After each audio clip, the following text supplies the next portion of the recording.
What's up? My name is Maxime. I'm the founder of Solemn Tones. We've been making the software that your favorite bands and producers use to make their music for years. Today I figured I'd show you how to humanize your MIDI bass for maximum realism, and we're going to use POLYPHIA's song Goat to do it. For this example, we're going to be using Kraken Hybrid Bass because I do think it's the most clean when it comes to just a clean bass, no twangy clank like the Dingwall on Loki, no super aggressive mids like the Mayonas in Mayo bass, just nice, clean, warm, well-rounded, with the Music Man bongo inside Kraken. But before diving into the session, let me show you what it sounds like. Of course, it's not a finished mix or anything like that. I just wanted to show you what the bass sounds like right up front and in the face. Enjoy.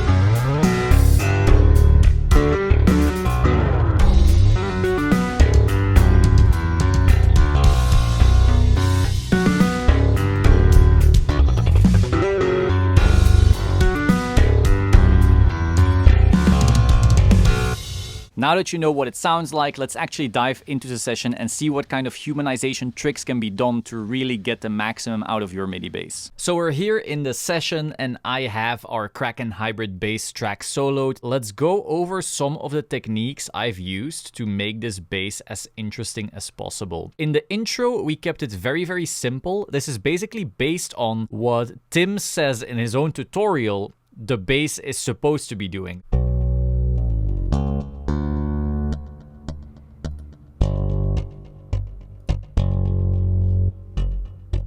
Very simple. This is just the most basic bass line you can have. In terms of like humanization, these little percussive hits, I just gave lower velocity because I didn't want them cutting through too much. And then I ended up using a key switch, specifically finger plug dead. So this is basically what happens when your left hand mutes a string and then your right hand plucks. So it's like a puck, usually used when you're doing like slap bass techniques. This is something POLYPHIA does very often. And so I wanted to incorporate it into the bass as well. So basically all these little chucks here are just those dead finger plucks. And then the very first note you hear here is actually a slide down slow. So this is another key switch right here, A0 specifically. You will hear at around the end that it is going to slide down. So first it plays a note normally and then a small slide you will hear.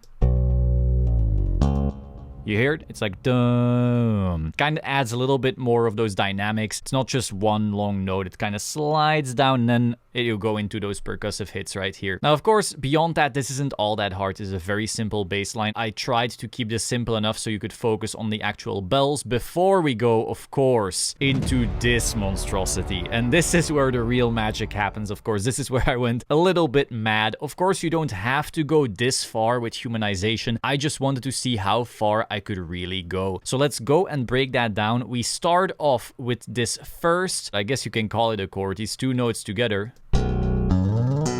This bum right here. We actually have two different articulations right here. And as you can see, I played them slightly behind each other because technically notes can never come at the exact same time. So whenever you want to really humanize at the highest level, you want to make some of the notes slightly late, because imagine if you're using a pick and you're going down your strings, you're playing a chord, they will never hit at the same time. It's still string by string by string. It's very fast, but it's still string by string. So that is really gonna matter because that pick attack is going to hit right after each other rather than at the same time. I use different key switches because I figured it'd just be more interesting, have a little bit of a different sound. So the bottom note right here is actually a thumb slap, and then the top note right here is a finger pluck open. So that's a little bit harder to play because that assumes you're kind of thumb slapping and finger plucking at the same time, but it did give a really cool sound, and so I kept it in like that. The next note is a slide, just like in the original song, of course. So you're going to hear basically we have the two notes at the same time, and then we have that sliding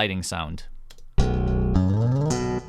bum, boom, just like in the song essentially. And of course we used another key switch for that. After that we mostly have a combination between normal picking and finger plucking, which again is typically polyphia. So you can hear that in this entire run right here.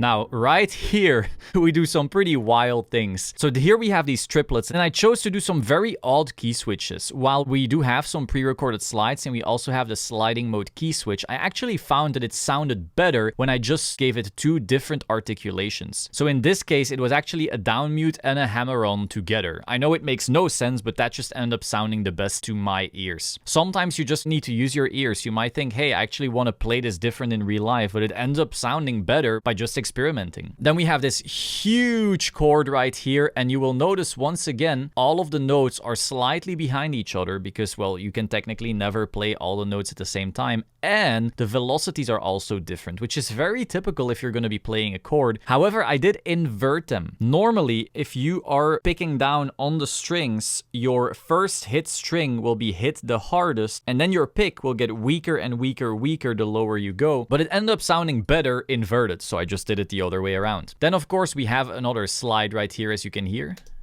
because that also happens in the actual song. This is really useful for Kraken Hybrid Bass, that all of our slides are actually pre-recorded, both fast and slow, and then we also have a sliding mode where you can choose the speed of sliding. Next we have this very quick run. Finally, we do actually have the use of sliding mode right here, because here it did sound pretty good. So have a listen.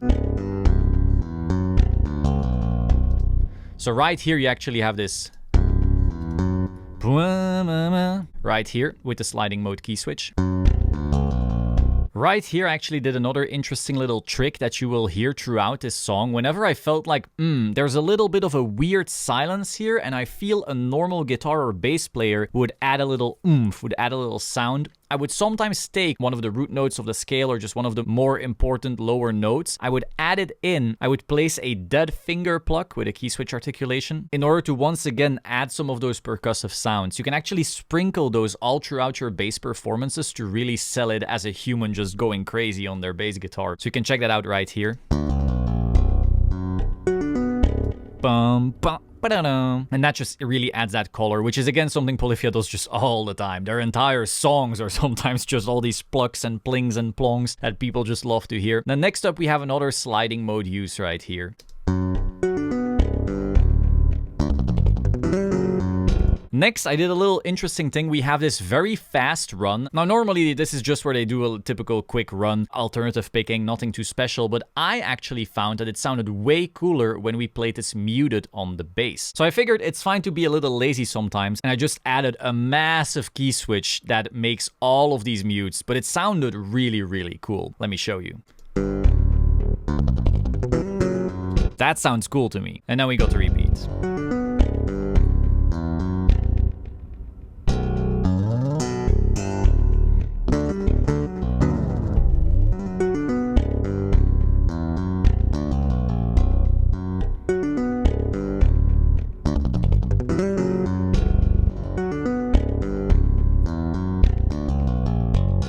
Pretty cool. So overall, I didn't do special magic or anything. It's just that when you make a lot of little interesting choices when trying to humanize your notes and you do it consistently, you end up making a far more interesting performance than just, slamming a Guitar Pro MIDI into your DAW and calling it a day. Of course, that works. And when you're just tucking your bass under your mix, you're absolutely getting away with that. I personally do it all the time with Kraken, Loki, and Mayo bass. But of course, when I want that bass front and center, and when I want that realism, it's gonna be better to put in a little time and just add a little bit of this flavor. As you can hear, as long as you're a little smart with the way you use your articulations and your key switches, with the way you use your velocities, and of course also your note timing, you can get a lot of realism out of a MIDI bass. If you wish to pick up your own, you can go to solemntones.com. We have Kraken, Loki, and Mayo bass, all amazing basses, and if you add all 3 to your cart, you actually have an automatic discount applied. Be sure to pick them up at solemntones.com.